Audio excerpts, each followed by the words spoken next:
사사기 19장의 사건 가운데 가장 절정에 이르는 사건이라고 하겠습니다. 매우 끔찍하고 또 얼마나 사람들이 악한가를 잘 보여주는 사건이라고 하겠습니다. 레이는 그의 첩을 데리러 장인의 집에 갔다가 5일 동안 머물렀고 결국 장인의 지나친 환대를 물리치고 늦게 출발하여 기브아라는 곳에 도달하게 되죠. 베냐민 지파가 사는 기브아 사람들이 한 사람도 그를 환대하지 않았지만 에브라임 출신 노인이 그를 보고 자신의 집으로 초대하여 음식을 먹고 또 즐겁게 쉴 수 있게 되었습니다. 그런데 오늘 본문 22절에 보면 그들이 마음을 즐겁게 할 때에, 이 표현을 보면 이제 모든 긴장이 풀리고 오늘 밤만 이곳에서 잘 머무르고 쉬면 내일이면 집에 가겠다, 그렇게 생각하고 있는 순간에 갑자기 사건이 터지고 만 겁니다. 재앙이 닥친 거죠. 편하게 잠을 자고 있는데 갑자기 재앙이 닥쳐서 생명의 위기를 느끼는 것처럼 그 성읍의 불량배들이 그 집을 에워싸고 문을 두들기기 시작한 겁니다. 얼마나 두려운 일이 일어난 겁니까?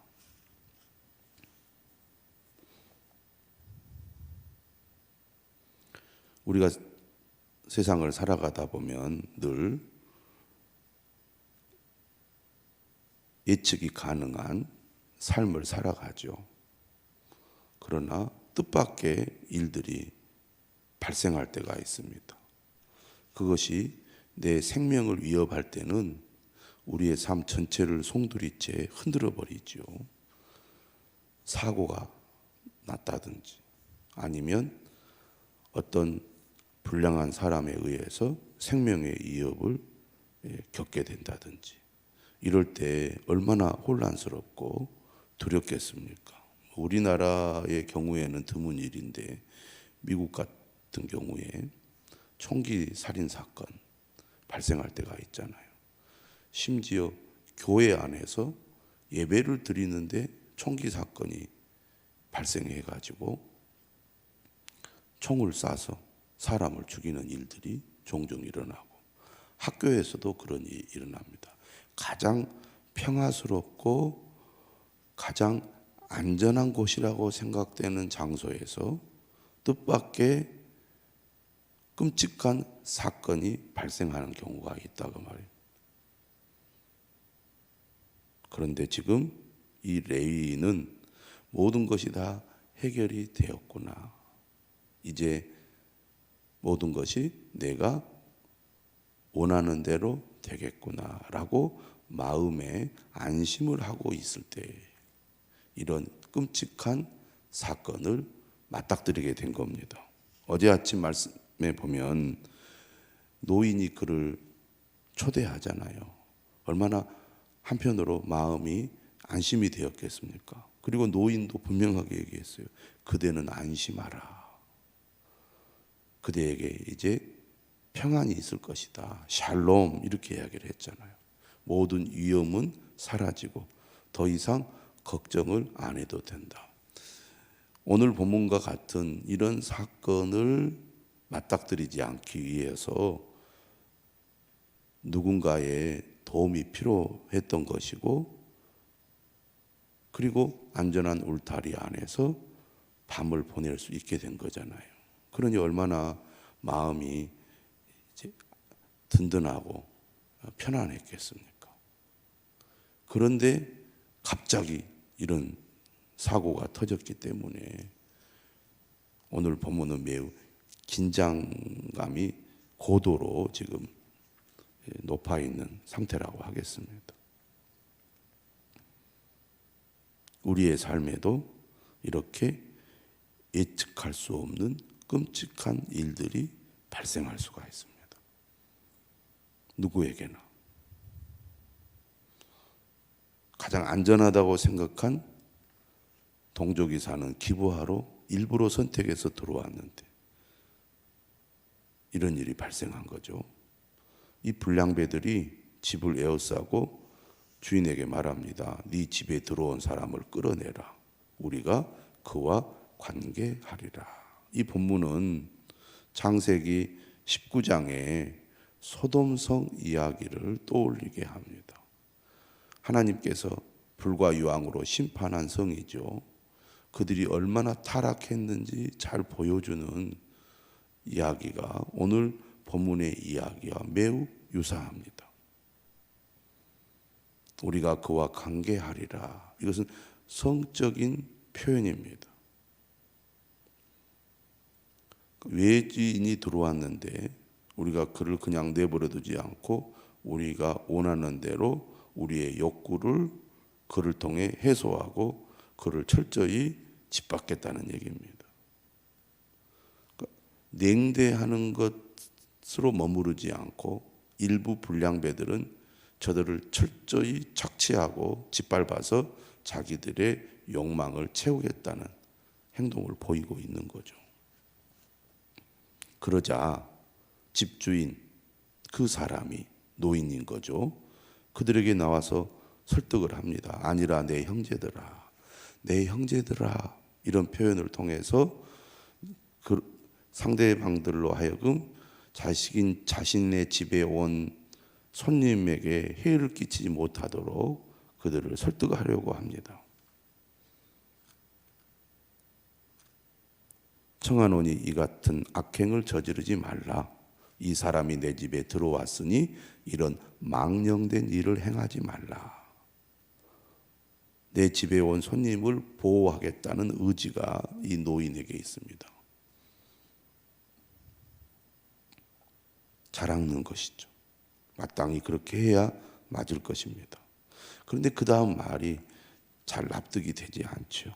보라, 여기 내 처녀딸과 이 사람의 첩이 있은즉 내가 그들을 끌어내리니 너희가 그들을 욕 보이든지 너희 눈에 좋은 대로 행하되 오직 이 사람에게는 이런 망령된 일을 행하지 말라. 자신과 레위인 손님을 보호하려는 노력은 매우 가상하나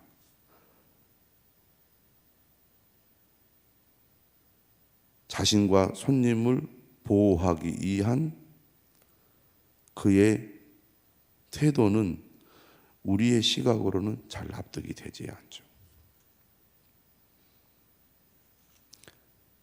이 내용을 보면 여성은 인격적인 존재로 취급이 되고 있지 않습니다. 어떤 면에서는 주인의 소유물이에요. 철저히 남성 중심의 사고라고 보겠죠. 우리가 잠깐 생각을 거슬러 올라가 보면 창세기의 아브라함 이야기 그리고 이삭 이야기를 떠올릴 수 있습니다. 아브라함은 자신의 생명을 보호하기 위해서 자신의 아내를 누이라고 속입니다. 그리고 그의 아들인 이삭도 마찬가지였습니다. 리브가를 아내가 아니라 누이라고 속이는 거죠. 다시 말하면 주인의 생명을 보호하기 위하여 아내를 그를 해치려는 사람에게 바치는 행위를 합니다. 물론 하나님께서 보호하셔서 그렇게 하지 못하도록 했죠. 주인으로서 아내나 첩이나 여성이나 종은 어떤 존재냐? 주인의 소유물과 같은 그런 존재로 여겨지고 있습니다.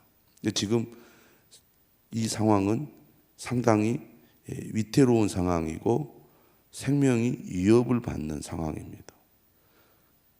그렇기 때문에 무엇보다도 주인의 생명을 보호하는 것이 가장 중요하다고 여겨졌던 것 같습니다. 그래서 노인의 입장에서는 자신의 생명뿐만 아니라 자신에게 온 손님을 보호해야 될 책임이 있었던 거죠. 그러면 그것을 보호하기 위해서 이 위급한 상황에서 그들이 취할 수 있는 선택이 뭐냐? 자신의 소유물 중에서 상대방의 뭔가 분노나 그 욕구를 잠재워 줄 수 있는 것이 뭐가 있는가를 찾는 겁니다. 그게 바로 여성이었던 거죠. 그렇게 해서 가문을 지키고 주인을 지키는 행동을 하는 거죠. 여성의 입장에서 볼 때는 철저히 자신들을 비인격적인 존재로 대우하는 것으로 보일 수밖에 없는 거죠. 어떻게 이런 일이 있을 수 있느냐, 이렇게 생각될 수밖에 없는 지금 말을 하고 있습니다. 그런데 무리가 그 말을 듣지 않아요. 다시 말하면 무리가 그 말을 듣지 않았다는 것은 누가 지금 위험에 처해 있습니까? 레인뿐만 아니라 노인도 지금 위험한 상태에 처하게 된 겁니다. 다 죽게 생긴 거예요. 갔다 가다가는 이 사람들에 의해서 철저히 지금 짓밟힐 수밖에 없는 상황에, 그 사람은 누구냐면 레인입니다. 자신도 보호하고 집주인인 노인도 보호하기 위하여 자기 첩을 붙잡아서 그들에게 밖으로 끌어냅니다.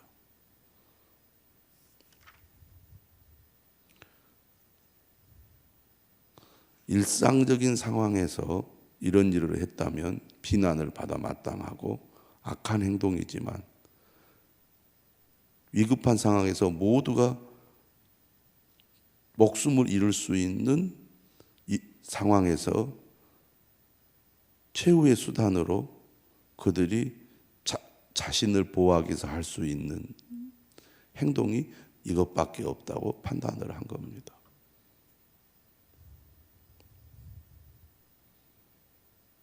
그런데 우리가 또 기억을 더듬어 올라가 보면 레위인은 장인의 집에 갔을 때도 그의 첩과 뭔가 인격적인 교제를 나누었다는 내용은 전혀 나오지 않고, 오직 장인과 둘이 나흘 동안 먹고 마시고 이야기하고 그런 내용만 나오는 것을 우리가 기억하고 있습니다. 여자가 전혀 인격적인 존재나 대상이 되지 못하고 있는 것이 철저히 비인격적인 대상으로 취급이 되고 있는 겁니다. 그런데 그게 그러한 극단적인 모습이 오늘 본문에서 이제 나오는데, 생명의 위기를 느끼는 상황에서 첩을 내보냄으로써 자신의 생명과 또 자신을 환대한 노인의 생명을 보호하는, 지키는 선택을 한 겁니다. 그러자 이 불량배들이 어떻게 합니까? 그 여자와 관계하였고, 다시 말해 집단으로 강간을 합니다. 밤새도록 그 여자를 능욕했습니다. 끔찍한 일을 벌인 겁니다. 새벽 미명에 이제 그들의 욕구를 다 풀고 그들의 그 불량한 악한 행동들을 새벽 미명에 중지하고 버리고 이제 떠나게 된 것입니다. 어떻게 이런 일이 일어날 수 있을까? 이런 생각이 들죠. 결국 사사기 말씀은 자기 소견에 옳은 대로 행하는 사람들의 악행이 어디까지 갈 수 있는지, 인간의 잔인함이 어디까지 갈 수 있는지를 잘 보여주고 있습니다. 오늘날에도 이런 일이 일어나고 있다는 것을 우리는 잘 압니다. 인도에서 버스에서 집단 강간을 하고 살해하는 그런 일들이 일어났습니다. 인도 사람들이 다 일어난 거죠. 여자들이 데모를 하면서 도저히 용납할 수 없다, 이런 일이 일어나지 않았습니다.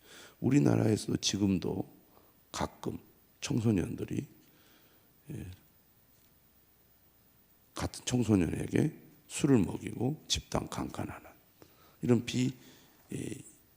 비인격적 사건들이 일어나지 않습니까? 지금처럼 여성의 인권이나 인격이 중요하게 여겨지는 시대에도 이런 일이 일어나는데, 고대 사회에서 여성은 철저히 비인격적 대우를 받고 있는데 이런 일이 일어난다는 거 충분히 가능한 일이고, 또 이것은 일상적인 사건이 아니라 아주 악한 무리들에 의해서 끔찍한 사건을 경험한 것이기 때문에 가슴 아픈 일이 아닐 수가 없습니다. 이런 전반적인 이 배경은 역시 자기 소견에 옳은 대로 행하기 때문에 일어난 일이라고 볼 수가 있고, 여기에서 보여지는 레인의 태도는 철저히 이기적인 태도입니다. 뭐하러, 우리가 인간적으로 그런 생각하잖아요. 뭐하러 첩을 데리러 장인의 집까지 갔을까? 안 갔으면 이런 일이 일어나지 않았지 않았을까? 이런 답답함이 있지 않습니까? 그런데 본인도 이걸 의도하지는 않았겠지만 매우 이태로운 상황 속에서 자기를 보호하기 위하여 첩을 제물로 내놓는 행동을 한 겁니다. 그만큼 그에게는 하나님의 말씀이나 하나님의 뜻대로 행하려는 마음이 없고 매우 이기적인 태도로 자기의 생명과 자신을 지키려는 마음밖에 없었던 것입니다. 하나님의 뜻을 따르는 사람으로서 누가 먼저 자신을 희생해야 되겠습니까? 레인 자신이 가족을 지키고 다른 사람을 지키기 위해서 희생적인 자세를 보여야 하는 위치에 있음에도 불구하고 자신은 결코 희생을 당하려고 하지 않고 자신의 첩을 내보내서 대신 희생하게 하는 매우 이기적인 모습을 보이고 있지 않습니까? 사사기 19장에 등장하는 레위인은 결코 선한 사람이 아닙니다. 하나님 보시기에 그는 악한 사람이죠. 불량배들만 악한 게 아닙니다. 레인도 그들과 별반 다를 바가 없다는 것을 보여주고 있습니다. 물론 두려웠기 때문에 밖으로 나가지 못하고 밤이 셀 때까지 숨을 죽이며 자신을 보호했겠죠.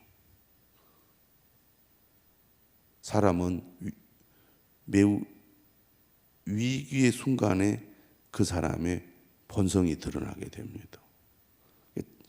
자신을 지키겠다는 의지는 강하고 그 두려움 속에서 자신을 보호하려는 그 의지는 강하게 발동이 되었지만 그의 첩이 어떻게 되었을지에 대한 염려나 걱정은 별로 없어요.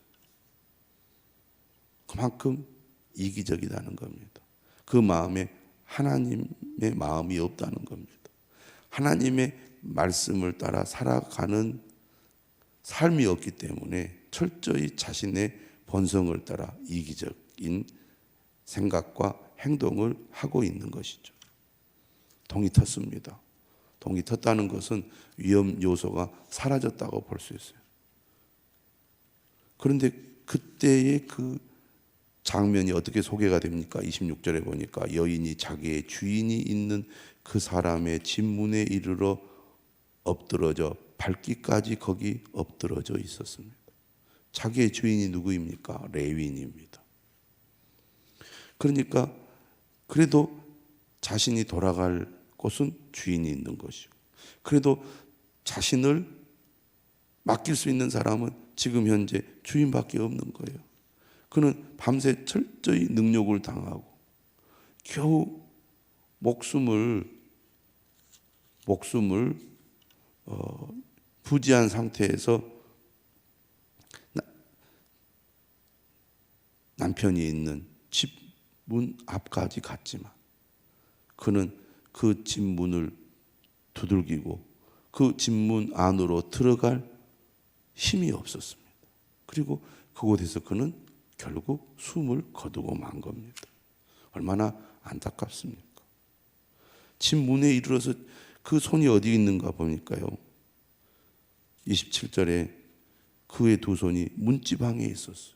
그러니까 그 안으로 들어가고자 하는 그 절박함이, 그 숨이 끊어지는 순간까지 있었던 거예요. 얼마나 안타까운 일입니까? 그런데 그의 주인 27절에 레이인은 일찍 일어나서 집 문을 열고 떠나고자 했습니다. 그러니까 그의 첩이 어떻게 됐는지 그것보다는 자신의 생명을 지키고자 하는 욕구가 훨씬 강했어요. 그래서 그는 그의 첩이 어떻게 되었는지 생각할 겨를도 없이 빨리 그것을 벗어나고자 했던 것 같습니다. 그런데 문을 열어보니 그 첩이 그 집 문 앞에 엎드러져 있고 그의 두 손이 문지방에 있는 것을 보아요. 그러자 그가 하는 말입니다. 28절에 일어나라, 우리가 떠나가자. 빨리 이 여인을 데리고 갈 생각만 하는 거예요. 그녀의 안위나 또 몸의 상태나 마음의 상태나 이런 것을 점검하고 알려고 하는 그런 마음이 없습니다. 그런 여유가 없었겠죠. 끔찍한 일을 당했으니까, 사고를 당한 거니까. 그런데 대답이 없었다는 것은 결국 숨을 거두은 거죠. 그래서 28절에 보면 그의 시체를 나귀에 싣고 행하여 자기 곳에 돌아가서 이제 그곳을 떠나서 위험으로부터 벗어났다고 생각하니까 그의 속에 무슨 일이 마음이 발생했겠습니까? 분노가 이제 일어나게 된 겁니다. 나의 첩, 나의 소유물을 이렇게 비참하게 만든 저 기브아의 불량배들에 대한 분노가 이제 그 안에서 일어나게 된 겁니다. 이걸 어떻게 해야 되나? 복수해야 되겠다. 도저히 용납할 수 없는 일이다. 반드시 응징하리라. 그래가지고 이 레이인이 끔찍한 일을 해요. 칼을 가지고 자기 첩의 시체를 거두어서 그 마디를 찍어 12덩이에 나누고 그것을 이스라엘 사방 12지파에게 보낸 겁니다. 그것을 본 이스라엘 자손들이 분노하게 되는 거죠. 애굽 땅에서 올라온 날부터 오늘까지 이런 일은 일어나지도 아니하였고 보지도 못하였도다. 이건 그냥 넘어갈 수 있는 일이 아니다. 이 일을 생각하고 상의한 후에 말하자. 오늘 본문이 여기에서 끝이 납니다. 그러니까 레인 한 사람의 이 일이 이스라엘 전 지파에 큰 소용돌이를 일으키고 있습니다. 하나님 없는 이스라엘 백성들의 삶이 얼마나 끔찍한가를 잘 보여주고 있는 것이죠. 레인의 이기적인 그런 태도와 행동들, 그리고 그의 매우 분노의 비인간적인 또 행동들을 여기서 보게 됩니다. 하나님이 없는 삶은 이처럼 위기 속에서 끔찍한 일들을 만들어내고 그것을 확산시켜서 전 민족을 죄악의 소용돌이로 몰아넣는 그런 일들을 일으킬 수 있다는 것을 보여줍니다. 우리에게 하나님의 말씀이 있고 우리에게 삶의 기준이 있다는 것이 얼마나 귀하고 감사한지 모릅니다. 하나님의 말씀을 따라 겸손한 마음으로 말씀의 길로 나아가는 우리 모두가 될 수 있기를 주님의 이름으로 축원합니다. 기도하겠습니다.